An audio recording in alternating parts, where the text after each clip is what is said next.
کچھ اہم قومی خبریں بھی۔ قومی اقلیتی کمیشن کی کارگزار چیئرپرسن سید شہزادی کی پریس کانفرنس۔ کشمیر میں اقلیتوں کو نشانہ بنانے کے چند واقعات کو ایجنڈا نہیں بنانا چاہیے۔ سید شہزادی کا بیان، کہا مجرموں کو ملنی چاہیے سزا، ملک کی مجموعی ترقی کے لیے مختلف طبقات کے درمیان اتحاد ضروری۔ یو اے ای کا ایک تجارتی وفد جموں کشمیر کا کرے گا دورہ، 12 رکنی وفد آج پہنچے گا سری نگر۔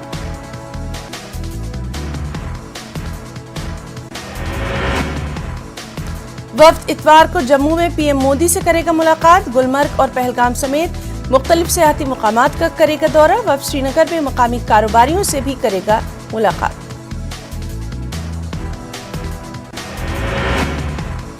بی جے پی کے ضلع صدر بانڈی پورہ عبدالرحمان ٹھیکری کے خلاف کیس، ٹھیکری اور اس کے ایک ساتھی سرپنچ کے خلاف کیس درج۔ جیل میں بند ایک شخص کو چھڑانے کے لیے رقم لینے کا الزام، 1 لاکھ روپے لینے کے معاملے میں کیس درج۔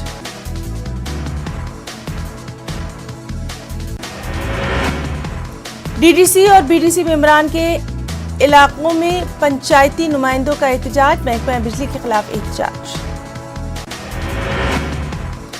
رمضان المبارک میں بجلی کی عدم دستیابی پر سخت برہمی کا اظہار، سحری اور افطار کے وقت لوگ بجلی کے بغیر ہوتے ہیں، کہا محکمہ صرف لوگوں سے فیس وصول کرتا ہے۔ ضلع گاندربل میں بجلی کا بحران، محکمہ بجلی عوام کو ماہ مبارک میں بھی معقول بجلی فراہم کرنے میں ناکام۔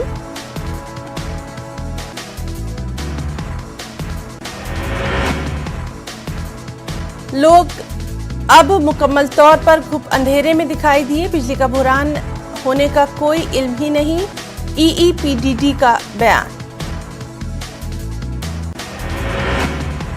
ولیسا میں شراب کی دکان کھولنے کی تجویز پر ناراضگی، ریلا اور کھنڈگل پنچایت کے لوگوں کا احتجاجی مظاہرہ، مظاہرین نے شراب کی دکان نہ کھولنے کا کیا مطالبہ۔ دہلی میں سول سروسز ڈے کے موقع پر آئی اے ایس آفیسرز کو اعزاز سے نوازا گیا، پی ایم نریندر مودی کے ہاتھوں دیا گیا award. Senior I A S officer Sheetal Nanda کو سرفراز کیا گیا ایوارڈ سے، یو ٹی میں پنچایت چناؤ کے کامیاب انعقاد کے لیے ایوارڈ۔ جموں کشمیر کے 3 اضلاع کے ڈپٹی کمشنرز کو بھی دیا گیا ایوارڈ، انشول گرگ، پیوش سنگلا اور بصیر الحق چودھری کو دیا گیا ایوارڈ۔ نیشنل کانفرنس کے رکن پارلیمنٹ حسنین مسنودی کا بیان، کہا وزیر اعظم کو جموں کشمیر کے لوگوں کی امنگوں کے مطابق اعلانات کرنے چاہیے۔ اپنی پارٹی کے سینئر لیڈر طارق شاہ ویری نے پیش کیا خراج عقیدت، سابق وزیر عبدالغنی شاہ ویری کی برسی پر انہیں پیش کیا خراج، کھنابل اننت ناگ میں طارق ویری کے حامیوں کا اجلاس۔ سری نگر میں director of health services Kashmir نے اسکول انتظامیہ کو کیا خبردار، کووڈ ایس او پیز کی خلاف ورزی کی گئی تو سخت کارروائی۔ ریاسی میں ایک ٹاٹا سومو جاگیری کھائی میں 3 افراد کی موت، حادثے میں 6 افراد زخمی۔ 3 شدید زخمیوں کو ڈسٹرکٹ اسپتال ریاسی کیا گیا منتقل، مہلوکین کی شناخت غلام محی الدین، شبیر احمد اور محمد یوسف کے طور پر۔ کشمیر کو مارچ اور اپریل میں بارش کی ریکارڈ کمی کا سامنا، اس خوش سالی موسم میں لوگوں کو کل کچھ ملی راحت بارش سے۔ وادی کشمیر کے اکثر اور جموں کے چند علاقوں میں بارش کی وجہ سے ٹیمپریچر میں کمی، عام لوگ بے حد خوش، کسانوں کے چہرے کھلے۔ خوش سالی جیسی صورتحال سے پریشان عام لوگ خوش، گریز اور مزل میں ہلکی برف باری۔ پلوامہ کے متعدد دیہات میں بارش کے ساتھ ساتھ زبردست ژالہ باری سے زرعی اور باغبانی شعبے کو کافی نقصان۔ برپورہ، کریم آباد، گڈورہ اور مورن کے دیہات میں زبردست ژالہ باری، متاثرین کے حق میں فوری معاوضہ فراہم کرنے کی اپیل۔ گریز کے کنزلون علاقے میں تازہ برف باری، کل صبح سے ہلکی برف باری کا سلسلہ ہوا ہے شروع۔ محکمہ موسمیات کے انچارج ڈائریکٹر مختار احمد کا بیان، رواں برس کافی کم بارش، گرمی میں بھی لگاتار اضافہ۔ محکمہ موسمیات کے مطابق 1-2 دنوں سے مختلف علاقوں میں ہلکی سے معتدل بارش، چند ایک مقامات پر ہلکی برف باری۔ اپریل کے آخر تک موسم میں کسی بھی بڑی تبدیلی کا امکان نہیں، محکمہ موسمیات کا بیان۔ ان دنوں کسان دھان کی پنیری کی نرسریاں بنانے میں مصروف، رواں برس بارش نہ ہونے کے برابر کسانوں میں کافی تشویش۔ آبپاشی نہروں پر ناجائز قبضوں سے دھان کے کھیت آبپاشی سہولیات سے محروم، رواں سال محکمہ آبپاشی نے آبپاشی کی سہولیات باہم پہنچانے کی تیاریاں کی۔ محکمہ زراعت نے بھی پلوامہ پلان کو دی حتمی شکل، محکمے کا کہنا ابھی خشک سالی جیسی صورتحال نہیں۔ کورونا کے خاتمے کا مشن لیے پہنچ گئے ہیں جموں کشمیر آکسیجن ویمن۔ سیتا دیوی اسکوٹی سفر پر لوگوں میں بیداری پیدا کرنے کا کر رہی ہیں کام۔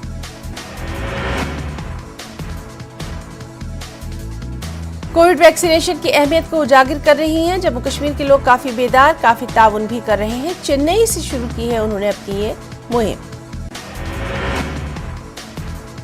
کشمیر یونیورسٹی میں سیمینار کا انعقاد، ڈاکٹر نثار نے علامہ اقبال کو عصر حاضر کا عظیم معلم اور مفکر دیا قرار، اقبال کو بچپن سے ہی قرآن کی تعلیمات سے روشناس کرایا گیا۔ سری نگر میں ارتھ ڈے کے سلسلے میں خاص تقریبات کا انعقاد، امر سنگھ کالج سری نگر کا شعبہ جغرافی مختلف پروگرام کروا رہا ہے منعقد۔ پوسٹر بنانے کے مقابلے کا خاص اہتمام، طلبہ کی بڑی تعداد نے لیا اس میں حصہ۔ ڈویژنل فارسٹ آفیسر محمد ایوب کی سربراہی میں ورلڈ ارتھ ڈے، کپواڑہ ضلع میں فارسٹ ڈویژن کہمل نے کیا اہتمام۔ آرمی گڈ ول اسکول کارو کی جانب سے ارتھ ڈے، کارو اور لیہ میں مارکیٹ میں بیداری ریلیوں کا اہتمام، طلبہ میں جوش و خروش۔ ایل جی کے پرنسپل سیکرٹری نتیشور کمار نے کیا دورہ، متعلقہ افسران کے ساتھ سنبل یاترا ٹرانزٹ کیمپ کا کیا دورہ، شری امرناتھ جی یاترا کے لیے کیے جا رہے ہیں انتظامات۔ آل چناب ویلی صفائی ملازمین یونین ڈوڈا کا احتجاج، میونسپل ڈوڈا کے سامنے احتجاج، مستقل کرنے اور تنخواہوں میں اضافہ کرنے کا مطالبہ۔ ڈی ڈی سی راجوری کے وائس چیئرمین شبیر احمد خان کا الزام، حکومت پر راجوری میں رکے پڑے پروجیکٹس کو شروع نہ کرنے کا الزام۔ سب ڈسٹرکٹ ترال میں ایک روزہ ہیلتھ میلے کا اہتمام، اس کا افتتاح A D C Tral Shabir Ahmad reader نے کیا۔ ٹیلی کاؤنسلنگ کا سلسلہ بھی شروع، گولڈن کارڈز کی online registration, N C D screening, یوگا اور دیگر سرگرمیاں۔ مختلف سرکاری اسکیموں کے بارے میں جانکاری دی گئی، مفت ادویات اور آیوشمان بھارت کے تحت رجسٹریشن بھی شروع۔ ناجائز طور پر تعمیر کیے گئے 3 ڈھانچوں کو کیا گیا منہدم، میونسپل کمیٹی ترال نے کامراج روڈ پر کی کارروائی۔ دراس میں میگا ہیلتھ کیمپ اختتام پذیر، بڑی تعداد میں لوگوں نے حاصل کیا استفادہ، دراس کے لوگوں نے یو ٹی انتظامیہ کا ادا کیا شکریہ۔ مختلف شعبوں سے اسکل ڈیولپمنٹ کورسز مکمل کرنے پر تقسیم، نوجوان لڑکے اور لڑکیوں میں اسناد تقسیم، کئی غیر سرکاری اداروں میں نوکریاں بھی دی گئی فراہم۔ آئی ٹی آئی ڈوڈا نے نیشنل اپرینٹس شپ میلے کا کیا اہتمام، انڈسٹریل یونٹ قائم کرنے کے سلسلے میں ہیلپ ڈیسک بھی قائم، 1 درجن سے زیادہ مقامی کمپنیوں نے لیا حصہ۔ D D C chairperson Ramban کی میٹنگ، ضلع کیپس بجٹ کو منظوری دی گئی، 56 کروڑ روپے کے سالانہ بجٹ کو دی گئی منظوری۔ District legal service authority Shopian نے کیا انعقاد، میونسپل کاؤنسل شوپیاں کے اشتراک سے ٹاؤن ہال میں خاص انعقاد۔ نیشنل سول سروسز ڈے کے موقع پر انعقاد، ضلع انتظامیہ کولگام کی جانب سے ڈائٹ کولگام میں انعقاد۔ کشتواڑ میں فوج کی اہم میٹنگ، فوجی بیواؤں ویر ناریوں کے ساتھ کی گئی میٹنگ، مختلف فلاحی اور مالیاتی اسکیموں کے بارے میں دی گئی ان سب کو یہاں جانکاری۔ اخنور میں میونسپل کمیٹی کھل کے عارضی صفائی ملازمین کا احتجاج، شرائط کو تسلیم نہ کیا گیا تو احتجاج میں شدت لانے کا انتباہ۔ میونسپل کاؤنسل کی جانب سے صفائی مہم، پنچ کے انڈسٹریل اسٹیٹ میں مہم، صفائی کے تعلق سے بیداری مہم۔ کچھ اہم انٹرنیشنل نیوز بھی، امریکہ نے پھر کی یوکرین کی فوجی مدد، امریکی صدر جو بائیڈن نے $800 ملین کی اضافی فوجی امداد کا کیا اعلان۔ یوکرین کے شہر ماریوپول پر روس کا قبضہ، روس کی مسلح افواج نے شہر کا کنٹرول لیا اپنے ہاتھ میں۔ پوتن نے شہر کی تنصیبات پر حملے کے منصوبے کو روکا، حملے کے بجائے انہیں محاصرے میں لینے کے احکامات۔ یوکرین کے بندرگاہی شہر ماریوپول سے زیادہ تر حصوں پر روس کا قبضہ، تاہم یوکرینی فوج ماریوپول نہیں چھوڑے گی، یوکرین کے صدر وولودیمیر زیلنسکی کا بیان۔ روسی وزارت دفاع کے تحقیقی مرکز میں آگ لگنے سے 5 افراد ہلاک، 25 زخمی، آگ لگنے کی وجہ کا پتہ نہیں، تفتیش جاری۔ اقوام متحدہ کے سیکرٹری جنرل انتونیو گوتریس نے کی پوتن اور زیلنسکی سے خاص ملاقات کی خواہش ظاہر، ملاقات کے لیے بھیجے مراسلیں، یوکرین میں امن کی بحالی پر زور۔ افغانستان میں سلسلے وار بم دھماکے، مزار شریف میں شیعہ مسجد میں دھماکہ، 10 نمازی ہلاک، کئی زخمی، کئی کی حالت نازک، ابھی تک کسی بھی گروپ نے قبول نہیں کی ہے ذمہ داری۔ اسرائیلی فورسز نے مسجد اقصی کے احاطے میں کی دراندازی، نمازیوں کو آنسو گیس اور ربڑ کی گولیوں سے بنایا نشانہ، فلسطینی نوجوانوں نے پتھروں اور پیٹرول بموں سے دیا جواب۔